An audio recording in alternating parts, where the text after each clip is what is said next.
కర్నూలు జిల్లాలో ప్రసిద్ధి చెందిన సప్తనది సంగమేశ్వరుడు కృష్ణమ్మ ఒడిలో ఓలలాడుతున్నారు.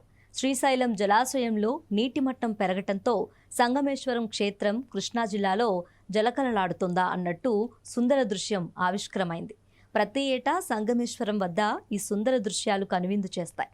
ఇంతకీ సప్తనది సంగమేశ్వరాలయానికి ఉన్న ప్రత్యేకత ఏంటో మీకు తెలుసా?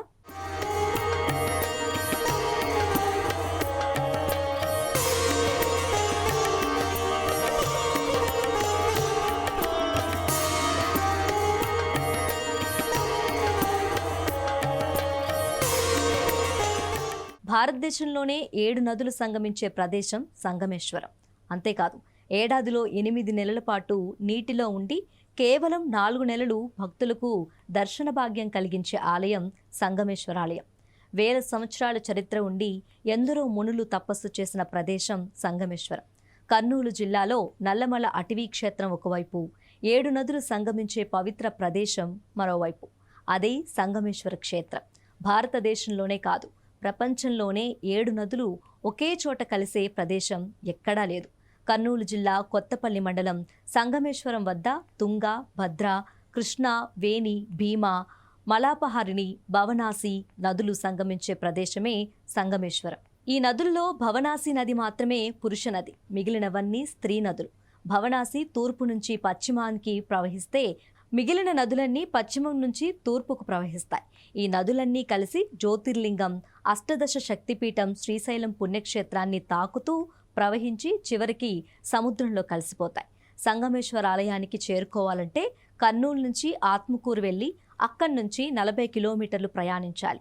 తెలంగాణ ప్రజలు మహబూబ్ నగర్ నుంచి సోమశీల వరకు బస్సులో ప్రయాణించి అక్కడి నుంచి బోటు ద్వారా సంగమేశ్వరం చేరుకుంటారు. సంగమేశ్వరాలయం గొప్పతనం గురించి ఎంత చెప్పినా తక్కువే. ఇటీవల కాలంలో గాయత్రీదేవి, గోమాత పాదముద్రలు బహుళ ప్రచారంలోకి వచ్చాయి. కృష్ణానదికి ఒకవైపు తెలంగాణ, మరోవైపు ఆంధ్రప్రదేశ్ ఉన్నాయి. తెలంగాణలో సోమేశ్వరం, ఏపీలో సిద్ధేశ్వరం కృష్ణానదికి 2 వైపులా ఉంటాయి. సిద్ధేశ్వరానికి, సంగమేశ్వరానికి మధ్యలో గాయత్రీదేవి పాదముద్రలు ఉన్నాయి. విశ్వామిత్ర మహర్షి గాయత్రీదేవి కోసం సుదీర్ఘ తపస్సు చేశాక గోమాత రూపంలో గాయత్రీదేవి ప్రత్యక్షమైందట. ఆ సందర్భంలో రాతిపై గోమాత పాదముద్రలు పడ్డాయట. ఇప్పటికీ అక్కడ విశ్వామిత్ర తపస్సు చేసిన గుహ కూడా ఉంది. సప్తనదులు సంగమించే ప్రదేశంలో ఉన్న ఆలయమే సంగమేశ్వరాలయం.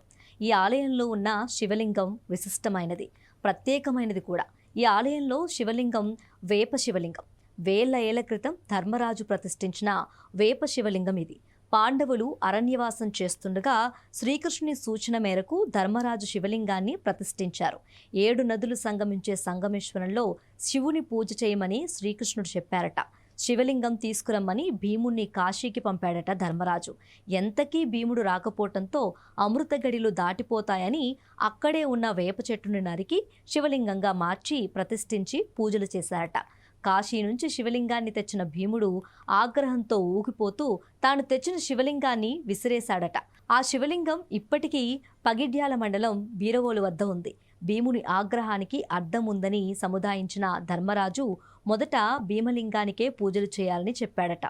వేల సంవత్సరాల క్రితం ప్రతిష్ఠించిన సంగమేశ్వరాలయంలో వేపలింగం ఇప్పటికీ చెక్కు చెదరకపోవటం విశేషం.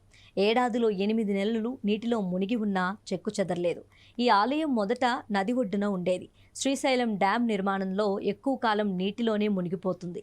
డ్యాం నిర్మాణం తర్వాత 23 సంవత్సరాలు నీటిలోనే ఉంది. సంగమేశ్వరాలయం ఉందనే విషయాన్ని కూడా జనం మర్చిపోయారు.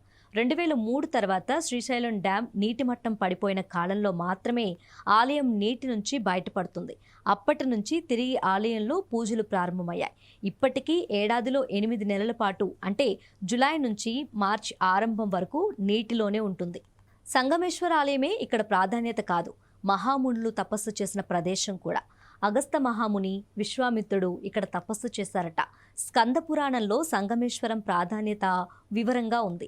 అస్థికలు ఈ నదిలో కలిపితే పితృదేవతలకు పిండతర్పణం చేసినా ముందు 7 జన్మలు, తర్వాత 7 జన్మల్లో పాపాలు హరిస్తాయట. సంగమేశ్వరంలో స్నానం చేసిన వారికి 1000 రెట్ల ఫలం లభిస్తుందట. సర్వ పాపాలు హరిస్తాయని భక్తుల నమ్మకం. సంగమేశ్వరం క్షేత్రంలో గాయత్రీదేవి పాదముద్రలు మరింత భక్తులను ఆకర్షిస్తున్నాయి. గాయత్రీదేవి పాదముద్రల వద్ద సంధ్యావేళ గాయత్రీ మంత్రం జపిస్తే సమస్యలు పరిష్కారమవుతాయని వేద పండితులు చెప్తున్నారు. సంగమేశ్వరాలయం దేవాదాయ శాఖ పరిధిలోనే ఉంది.